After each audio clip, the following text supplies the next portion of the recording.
Okay, here's another example of synthetic division, and this is going to be x to the fourth minus 2x cubed plus 13x minus 6 divided by x plus 2.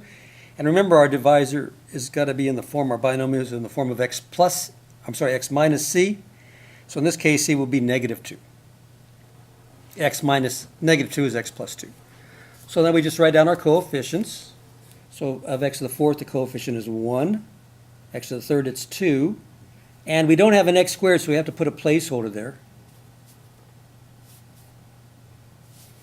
Then plus 13x minus 6. Remember, you have to have x to the fourth, x to the third, x to the second. We don't have that, so we have a placeholder, x to the first, and then x to the 0, which is 1. So now we've got our coefficients written down, including our placeholder. And now we just bring down, and then we always multiply by 2. So times negative 2 in this case. So we'll always multiply times negative 2. So bring down, then what's negative times 1? That's negative 2.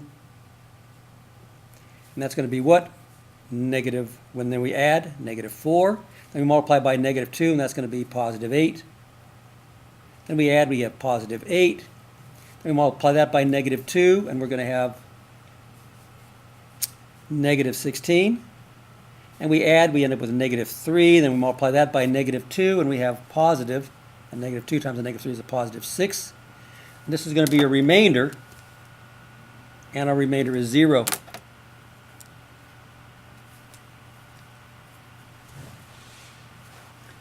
Now, these are going to be the coefficients of our answer, of our quotient, except we're going to have one less degree, so because we divided 1 degree out, so to speak. So we have, this is going to be x to the third power, so we could write it over here equals, so we could write x to the third minus 4x squared plus 8x minus 3, and there's no remainder, plus a remainder of 0. That means it goes in there evenly. All right? Now, a couple things. We know that if that's the case, then these are both factors of this fourth degree equation. So we know that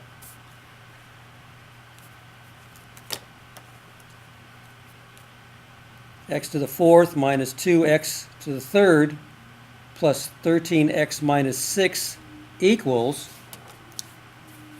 because we can just multiply both sides by x plus 2 times my quotient there, x cubed minus 4x squared plus 8x minus 3. Okay? We also know that if this was a, so this is factorable like this, we also know that if this is a function that we want to evaluate, if f of x equaled x to the fourth minus 2x cubed plus 13x minus 6, and we want to find f of negative 2, what do you think that would be equal to? 0. And you could try it. You could put negative 2 in here, and you'll get 0. I guess I could do it. Shouldn't take too long.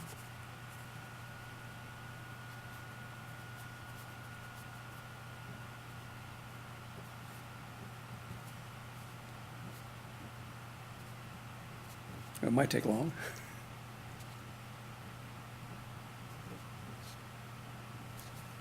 So I'll put negative 2 every time I see an x.